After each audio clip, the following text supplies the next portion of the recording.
Yo, what's good?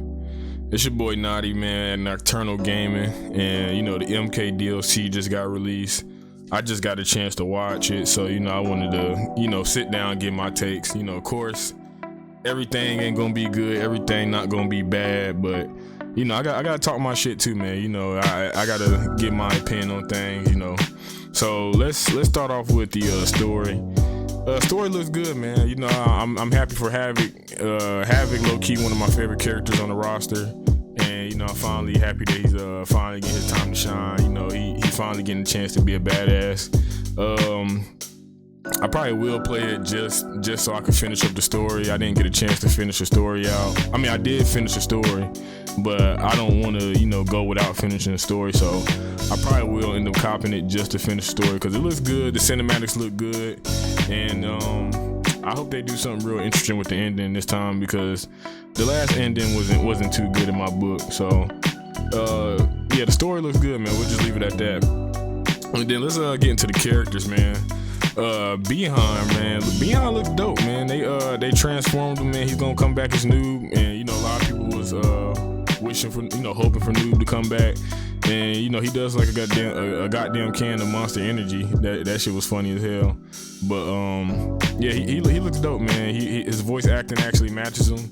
It look like he been in Egypt, training with the Egyptians, man. He got the Egypt looking headdress on and stuff like that. So I'm kind of excited for Noob. I never was a fan of Noob. My favorite Noob was probably the Noob from what was it? When him and Smoke in it. Damn it, man. When him and Smoke was a team. Was that Deception? I can't remember, man. Either Deception or Armageddon. One of them games where him and Smoke was like actually like a duo and they fought together. Noob Smoke combo. But yeah, so Noob being back in the game, it's a dope feeling to have him back. And then the biggest problem that it ain't a problem to me. First off, let me put out the disclaimer. Let people, companies, whatever, YouTubers, let them do what they want to do with their shit. You know what I'm saying? Don't try to control people. I think that's what people like fuck up in life. Like you try to tell somebody else what they should do with their IPs or what they should do with their channels. Like, no, man, everybody allowed to have their own opinion, man. You just shut the fuck up and either you watch it or you don't, man. Either you play it or you don't. Like, it's simple as that, man. So we're gonna get into these female cyborgs, man. We got Cyrax and Sector, or Sectorina and Cyraxina, whatever you want to call them. Yeah, man, pretty much, I don't care, man. Like I said, it don't bother me one bit. The only thing that's kind of weird is like you wouldn't really have like a Sub-Zero female. I guess you do got Frost, or the same thing for Scorpion, or maybe like even Shao Kahn. Like just have like turning them into females and like just not having like the original characters. It does kind of rub some of the old fan base the wrong way. But like I said, we just got to deal with it. Either you're gonna support them and buy it or not. And then secondly, I am actually hurt by Cyrax because I don't care. I don't give a fuck about Sector. First of all MKX, I would just hear ting ting ting ting ting ting ting ting, like getting my ass beat by Cyrax. Flamethrower, teleport, like all that shit, teleport launch combo bullshit. I don't fuck Sector. But Cyrax, man, I fuck with Cyrax. First of all, he's a black guy. I don't know if that really matters, but it does to me.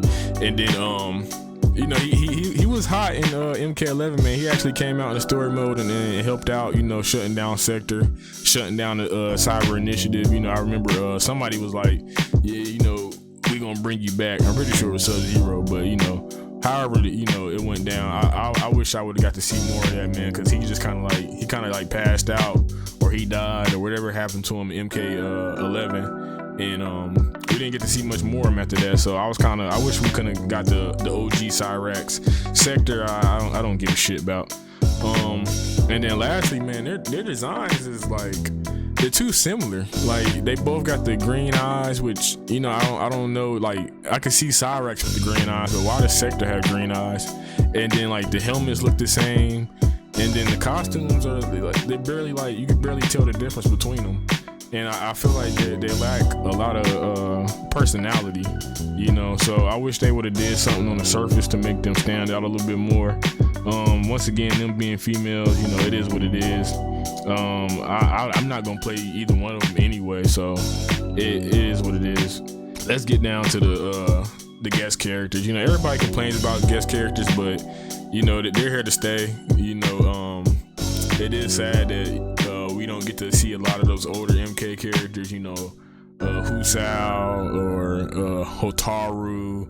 I definitely would have liked to see Kai. You know, me, Brahmin. You know, it's just so many characters that we could have just had, but you know, at the same time, like I said, let them do what they want to do with their company. If the guest character sell, you just gotta, you know, you gotta deal with it. And you know, starting off, I will say, what's up? Yeah, you know, that boy Ghostface is in the game finally, but I feel like, bro, why y'all be so late with the guest characters, man? Like, we wanted Spawn in MKX, we didn't get him to MK11. We could have had Ghostface in MKX, we didn't get him into MK1. Like, bro, y'all gotta stop being so late with the guest characters, man. Like, we need these boys to come out on time. So yeah, I am happy for Ghostface, man. You know, I grew up in that era of Scream, and I don't really watch slashers, man, but yeah, Ghostface is definitely one of the slashers I fuck with. Especially is he like, yeah, the one of the ones from a Scary Movie. So he's super iconic character. I'm happy to have him back. And then T1000, man. T1000. How do I feel about T1000? You know, it would really. It's not T1000 himself. Like, T1000 is a fucking badass. If you never watched Terminator 1 or 2 or 3 or 4 or 5 or 6, how many ever they got, T1000 was like the most iconic one because he was just like unrelentless. Like, he beat the shit out of Arnold Schwarzenegger so many damn times, bro. And I really thought like he was like unstoppable. Plus, you know, his liquid form, all of that shit. But the only thing that really grinds my gears with T1000 being in the game is we just had Terminator last year. Like, why are we getting Terminator and then getting T1000 when, you know, it's WB? Like, look at Multiverses, bro. You have this whole catalog of characters to pick from. Why pick from the same movies back to back? You know, and I don't really get that. You know, I don't hate T1000. I just hate that we're just, you know, double dipping on the same movie when these MK games or NRS games only come out, you know, every so often. Who's next? Conan the Barbarian, man. Like, I'm not that old, but I'm not young either, bro. Conan, like, bro, I'd rather have Dave, bro. I'm sorry. Give me Dave the Barbarian, bro. Conan the Barbarian to me is just such a mid pick, bro. I might have to go back and watch the movie again, you know, see if it's really, but bro, honestly, when I seen the thumbnail or whatever you call the character model, I was like, bro, we getting Rambo again? Like, we just had Rambo. Nigga looked just like Rambo to me. So I was like, you know, it is what it is with Conan. You put Dave in the game, Dave the Barbarian. Yeah, you put Dave in the game. Hey, we might be able to talk about something. And then so yeah, that's pretty much it for the guest characters. Oh yeah, okay. So yeah, after the guest characters, we got, to me, the best part of the trailer, which were the animalities, man. Bro, the animalities look so fucking dope. I'm actually kind of curious to see what they're gonna do with them, man. It's kind of like the friendships almost, where it's like you just want to go into practice mode or training mode and just see the friendships, just to see what they turn out to be. I'm actually interested to see what the hell Ermac is gonna do for his animality, because like, what the fuck is Ermac? You know, what is Ermac? What is your spirit animal, bro? Tell us.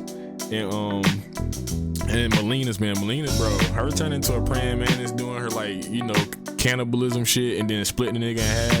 And if you don't know shit about praying mantises, like they eat their heads mates off, like, while they're like fucking. So it's like they like spin their head around, start chewing into the head. So it's like, man, it has so much like realism behind it. And I actually enjoy, you know, Melina's animality, so that actually got me hyped. 10 out of 10, best part of the trailer for me, man. So I'm actually hyped about the animalities. I might actually just check them out to see, you know, I can't wait to see somebody post on YouTube so I can watch and see all of the different animalities they got. And then unfortunately, man, that brings me to the biggest part of the video, and the part that I may have to spend some time ranting about. Bro, the price of the fucking game, I mean, the DLC is just insane, bro. Like, any DLC, bro, should not be almost the price of a full game. Like, we come from the PS4 era where, you know, PS2, 3 games used to be $40, $50, PS4, $60, PS5. Now we're at $70 games. Bro, some of us pay $115, $117 for the premium edition, but you know the base game is $70. But this DLC is almost $50 to $60 depending on who you are, you know, and you know which version that you buy. So you mean to tell me I get 6 characters, a story mode, you know, a couple of, you know, the fatality, the animalities, which I do, you know, I feel like they're worth it. But all of that adds up to $50 to $60. Like, bro, that's almost a full game. Bro, MK1, I get practice mode, invasions, and the customization. I get like the whole base game for $70. Like, I don't feel like the DLC is giving me a whole nother base game. So that really is like a big, you know, to me it's a big fuck you. You know what I'm saying? I really don't know how else to put it. You know, some people are gonna buy it, you know what I'm saying? It's, you know, mainstream media, but it is what it is. Unfortunately, I might have to buy it because, you know, I do want to play it for myself. Probably want to stream it, not stream it, but, you know, record some story mode gameplay for myself just to, you know, play the game and finish it out. Cause I hate unfinished, you know, projects, but I'm not happy about the price of the DLC, man. Like Elden Ring, you know, I hate to bring it up, but other video games, but like other DLCs, man, like Elden Ring is $40, and you actually felt like you actually got like a whole nother game. And you know, Elden Ring is such a good game. Like I still haven't even got a chance to even play the DLC or finish the DLC, but just from what I watch on YouTube, it's like, and the reviews I hear, like nobody's fucking upset about spending $40. Like some people was like, oh, I would have spent more money if I would have knew it was gonna be this good. You know what I'm saying? I don't think people are gonna spend $50-$60 on, you know, the Khaos Reigns DLC and feel like they're getting their money's worth. So yeah, the math just ain't mathing on that one, bro. Y'all gonna have to figure that out, man. And then, you know, you're already talking about, you know, the next combat pack to come after that, and you know, how much are we gonna have to pay for that? You know what I'm saying? Is that gonna be $30? Is it gonna be $20? You know, or are we gonna have to spend another $50? So by the time this is all said and done, you know, we're spending $250 on a fighting game, plus like in-game purchases if you believe in doing that.